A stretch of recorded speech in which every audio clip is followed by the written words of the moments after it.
good evening, Marines. Very much appreciate you joining the Sergeant Major night tonight.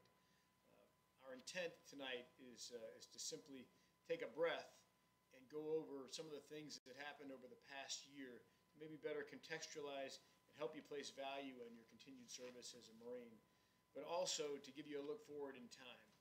But before we do that, again, for a very sincere appreciation for you making the time tonight to join us. The way we approach these, if you haven't been on our previous town halls, is we're treating this just like any formation we've been a part of over the past decades, where we circle it up at the end of the formation, and we just have a conversation. We're going to shoot you straight, talk to you straight, give you our take on certain things, hopefully empower you with a perspective and information that you can use. And if you have questions that you'd like for us to answer, you can jump into the comment section and ask the question, and we'll try to take those tonight as well. So, Sergeant Major, good to be with you again tonight. Yes, sir. And let's talk a little bit about maybe, it's been a tough year. It's been a tough year. It's been a tough year, sir, but as any year, filled with ups and downs. But yeah, you're right, this year seems to be, has gone exceptionally long this year. Yeah, we were dealing with COVID, all the Marines out there dealing with drills, and are we drilling, are we not drilling, are we drilling in person, are ATs on, are ATs off for the MARFORSOUTH Marines that are joining the formation tonight. Those Marines, they went to MARFORSOUTH with the expectation they were going to be spending a lot of time out in the operating environment, and that's been limited. So it's been a tough year for everybody. So I appreciate your emotional and intellectual endurance as much as your physical endurance this year. I do believe, for what it's worth, that next year is going to be better. It's going to be better. So 22, we're going to kick the butt out of it. Well, it's interesting, because we don't do this either. In preparation for this meeting tonight, we got with the team and we kind of took stock in all the things that were accomplished this year. And for those of you that don't know, we're really kind of talking to an emerged formation tonight. We have Marines from Marine Forces Reserve that are tuning in, and we have Marines from Marine Forces South tuning in. And maybe that's where we start. This year was a massive change and an opportunity for both commands when the service was looking at and trying to think about what we're going to do with Marine Forces South. For those of you that don't know, that is the Marine Corps' component command for all Marine Corps activities in SOUTHCOM. And that's Central America, the Caribbean, and South America. And the Marine Corps was wondering, what are we going to do with that command? And at that time, when it kind of became available, the Sergeant Major and I went to the Commandant and the Sergeant Major of the Marine Corps, and we volunteered to take it. We wanted it because we're both familiar with the region. We're both in tune with the threats and the opportunities down there.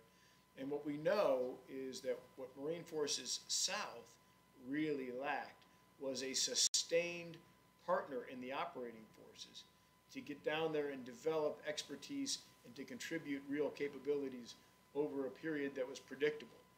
And what Marine Forces Reserve really needed, from our experience in Iraq and Afghanistan, what Iraq and Afghanistan gave us was a chance to really identify emerging leaders and give them opportunities to deploy multiple times to develop their skill set. So now they're out there as battalion commanders and squadron commanders and squadron sergeant majors.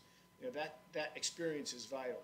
So the natural synergies between the two were an opportunity for us, and we jumped at it. So going forward, I would say that's probably one of the biggest things that was accomplished this year, was this combining of the commands, or providing opportunities to both.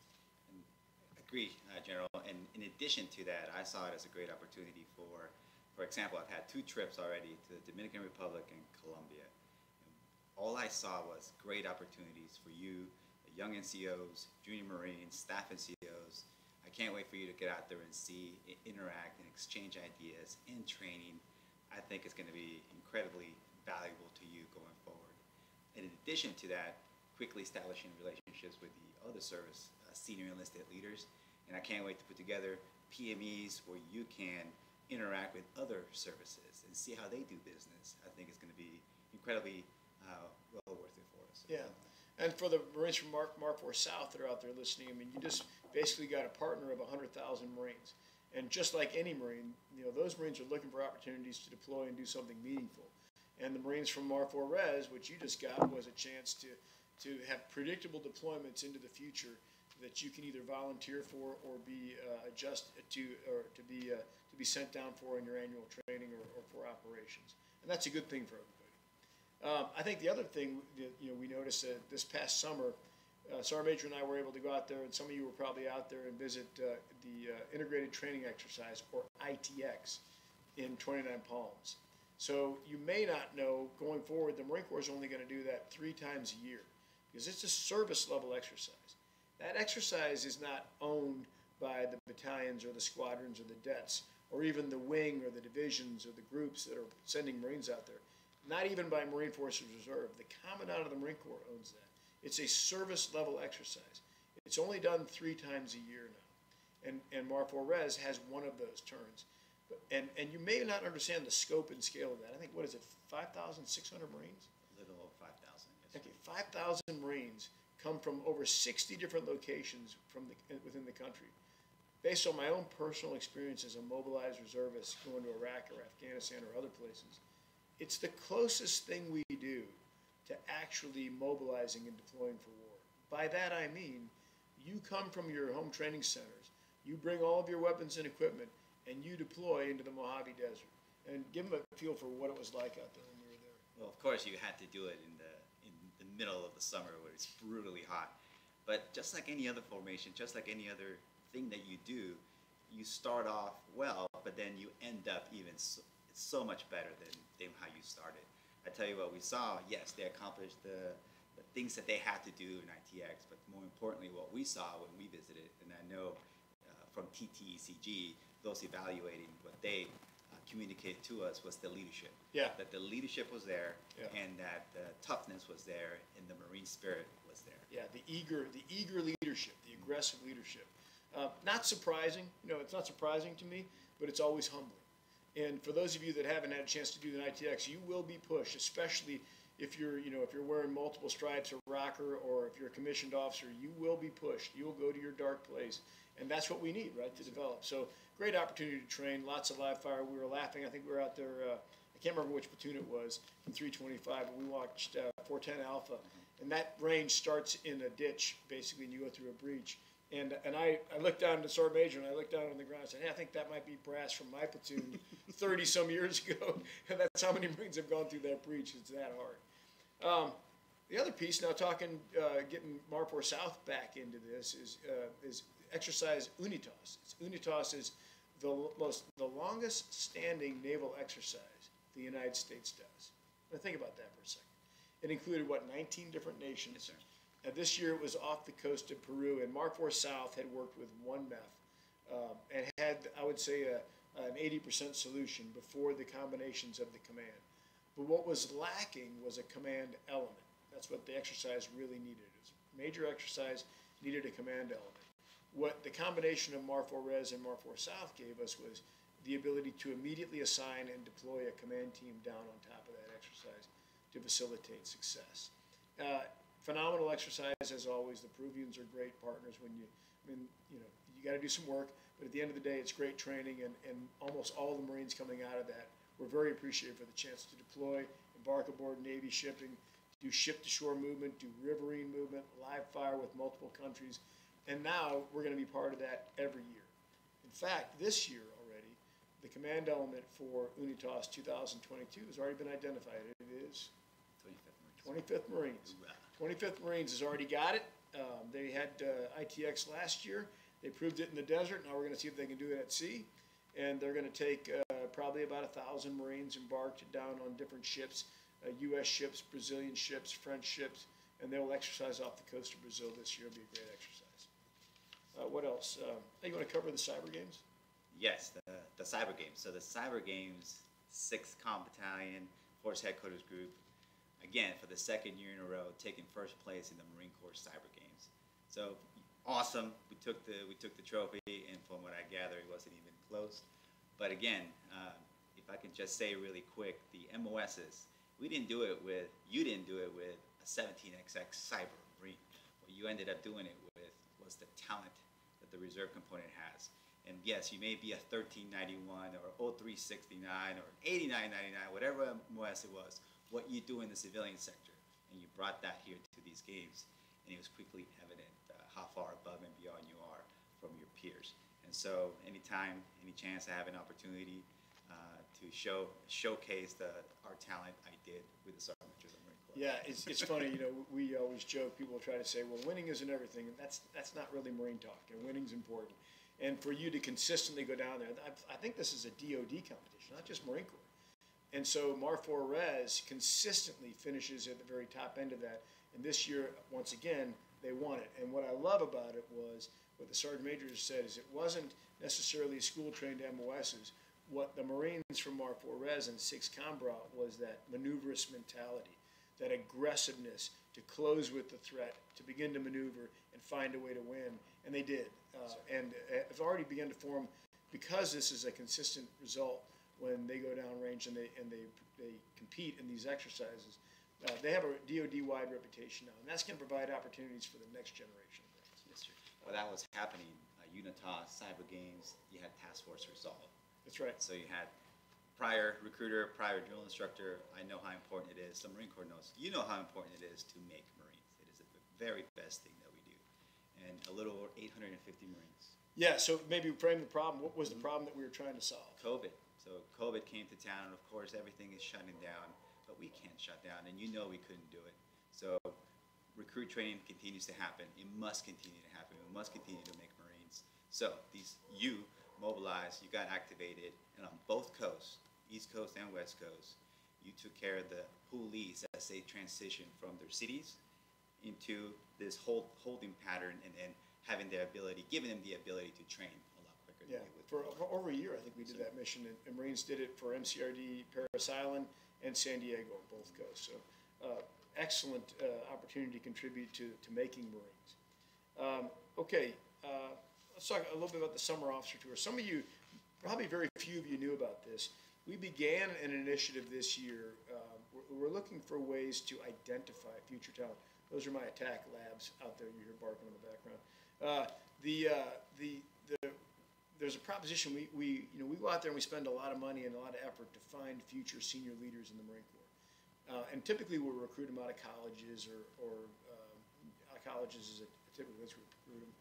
But what we believe is, based on the unique talent that exists within the reserve component, we should begin to focus and target young Marines that have the profile to go on and become future senior leaders. And by that we mean Marines with high aptitude, Marines that already show leadership ability, high class, first class PFTs and CFTs, physically, mentally tough, and expose them to a future of being a senior leader, an officer in the Marine Corps.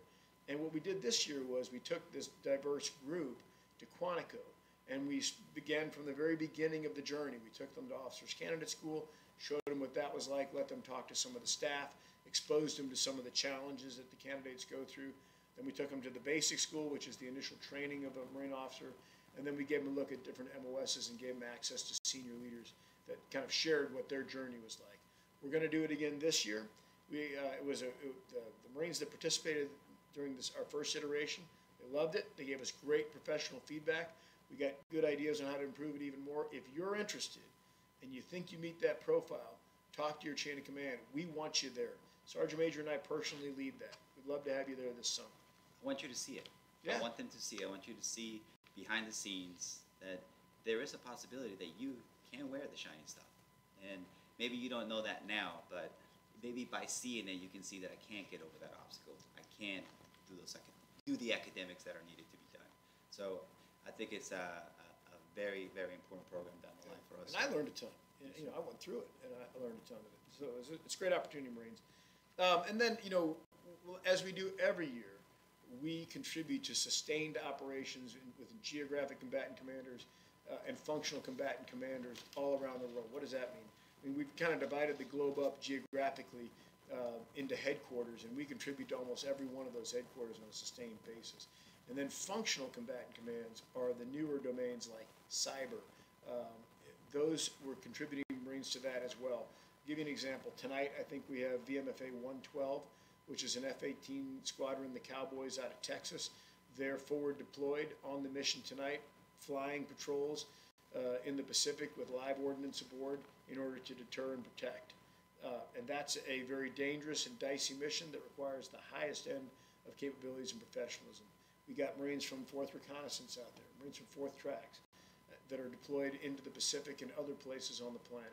So we continue to take our place in the rotation and push forward leaders and Marines capable of fighting and winning tonight. Okay, so that's kind of where we've been, and why go through that list with you. And I think because even for us in our day-to-day lives, we forget about what is actually happening out there. Now, you may not have been downrange this year, you may not have participated in any of those things, but by simply you being a Marine, a competent professional Marine out there trying to service the COCOM and SOUTHCOM, trying to contribute to Readiness and MARFORRES, you contribute to the overall capability of the force. And that's what the force ends up doing every single year. So maybe talk a little bit about the future. Yes, sir. Campaign plan. Campaign plan. Yeah, we'll start with that. For those of you may or may not know, there is a campaign plan that's been published. Since we wrote it, we're pretty fond of it, but it is an opportunity for you to look at what the roadmap is for future service, particularly for the Marines in the reserve component. For those of you to look at, I think most of us have lived with in MARFORSOUTH and MARFORRES since force design began 2 years ago. There's been very little vision about what your role will be and what the Marine Corps' role will be in your environment. And that's simply because the Marine Corps has been confronted with some really difficult problem sets. And our bandwidth has been consumed looking at the worst case scenarios and the most complex problems. But finally, what's happened is we've had the capacity now to begin to look forward in time for the rest of the force. And the Commandant is giving us very specific guidance on what he wants as far as options go. And for MARFORSOUTH and the reserves, you're now joined a little bit at the hip. And what you're going to see are unique formations that are going to be designed that specifically acknowledge that unique civilian talent that Sergeant Major described about what gets us winning cyber competitions. We're going to intentionally design formations that if you have a unique skill that can help us win future fights, there's going to be a place for you to serve within the reserves. And of course, MARFORSOUTH will have access to them. So maybe we'll talk a little bit about one of the first ones, the innovation unit. Yes, sir. Sergeant Major came from the 4th Marine Logistics Group before he took this job. And 4th Marine Logistics Group had a theory that there were a ton of super talented Marines out there based on their civilian life that wanted access to the most wicked problems that the Marine Corps has, in addition to their MLS. So if you're a warehouseman, we had these out in California, who happened to be on the UC Berkeley robotics team, yep, your warehouseman's job was important, but you probably had even more to offer with your unique civilian skill set. So the theory was we provide those Marines time, structure, and the opportunity to fall in on hard problems, and they would come up with unique solutions. And that's paid off in spades. In fact, it was so effective that we have now carved out specific structure that's going to go into Newburgh, New York. We're calling it the Marine Innovation Unit. It's an opportunity for those Marines out there that have unique skill sets that can contribute at the operational and higher levels to solve some of the Marine Corps' most wicked problems. And so if you have unique skill sets, whether it's in cyber or acquisitions or in the financial sector, and you'd like to be involved in potentially helping out with some of these problem sets, those opportunities are going to be available for you in the future. And that's just the beginning. We partnered hard with the 2nd Marine Expeditionary Force. The Commandant has assigned us to work closely with 2nd Marine Expeditionary Force to be the services offering for global crisis and contingencies. As 1 and 3 MEP are now tied to the problem in the Pacific, that leaves the rest of the planet that has to be addressed should a contingency arise. And so even today, we were working with 2 MEP to provide the Commandant options on what that future force looks like, and you're going to be a part of that. Finally, I think MARSOC. MARSOC has been very interested in partnering more closely with the Marine Corps Reserve and with MARFORSOUTH in order to have access to talent and places to practice new and emerging doctrine. All those things are happening now, and that'll be part of our future. Just to add, yeah, General. So, but also in that campaign plan, you speak to the non-obligor. Yeah. So you speak to them, you speak to the enlisted, and as we travel around, we hear some of the same things: the administrative processes, the medical readiness, or the facilities. all those things, I think you'll find they're addressed in the campaign plan. We hear you, we've listened to you, and we put things now in motion to get after that. Yeah, that's a fair point. I think, the reason that's in the campaign plan is because when we go around, we pull the corporals, we pull the captains aside, and we're sincerely asking you what's on your mind, what's important to you. And you're giving us good, candid feedback. Now, it doesn't mean that all of a sudden all the travel claims and all the orders are going to be cut on time and paid. That's not reality, but we are going to apply resources to constantly improve that because we understand that's what's important to you and your families. What else when we're talking about the future? What are some of the questions we've gotten? Anything? Do we have you covered everything for the future, but do you have a favorite MSC? I do have a favorite MSC, but I'm not allowed to say it. Yeah, I'm not allowed to say it, but you know who you are. Okay, so just a couple of thoughts on how what we're trying to do next year as we gain speed momentum. Think of it this way: you've made it clear for the non-obligors. For the MARFORRES South, you might not understand this. 25% of Marine Forces Reserve is not under contract. These are Marines who've already met their obligation and who simply drill month to month because they're answering their call to service. And who are those folks?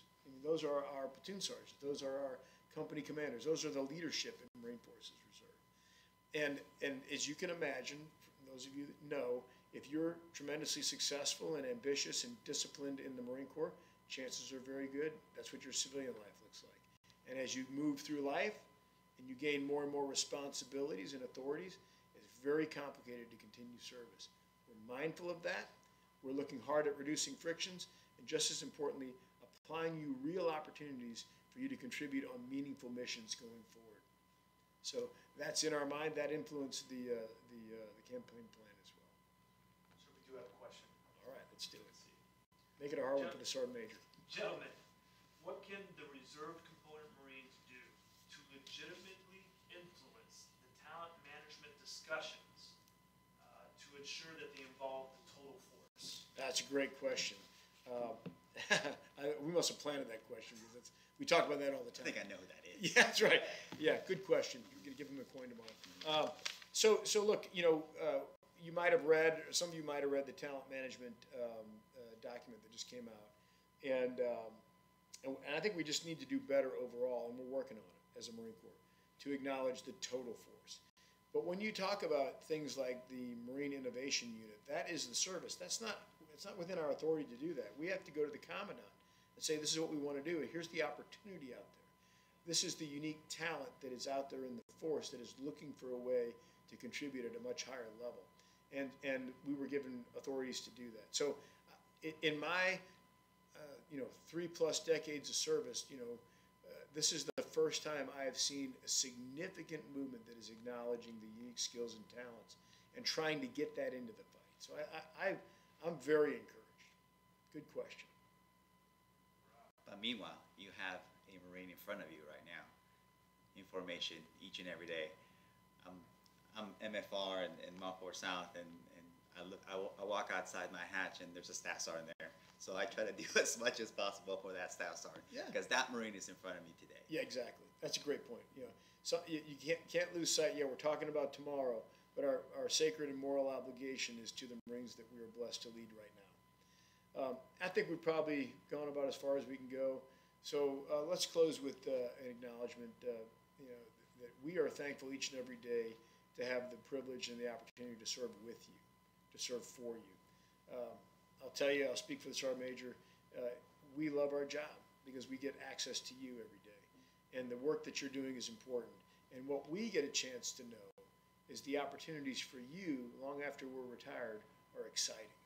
You're going to have more and more opportunities to compete and contribute at the highest levels. So from me and my family, I wish you a blessed and safe holiday season for you and yours. I thank you for your service, and I personally look forward to serving with you again in 2022. Sergeant Major? Sir, if I can just acknowledge quickly the Toys for Tots Foundation and the Marines out there probably tonight who are standing in front of a tree or in front of a Walmart or whatever it may be that you're standing next to a box. And I tell you, it's probably not as fun putting on your dress blues after a full day's of work, but you do it anyway. So I would like to tell you that over 20 million toys to 7 million, less fortunate children. Yeah. What an incredible impact you're having each and every day on the entire nation. So thank you for what you do. Yeah, the nation notices it. We exist as a corps at the goodwill of the nation. And by you standing out there and doing the extra work, not only are you assisting those families of those 7 million children, but you're also reaffirming the values that the American people expect of us, and we appreciate it.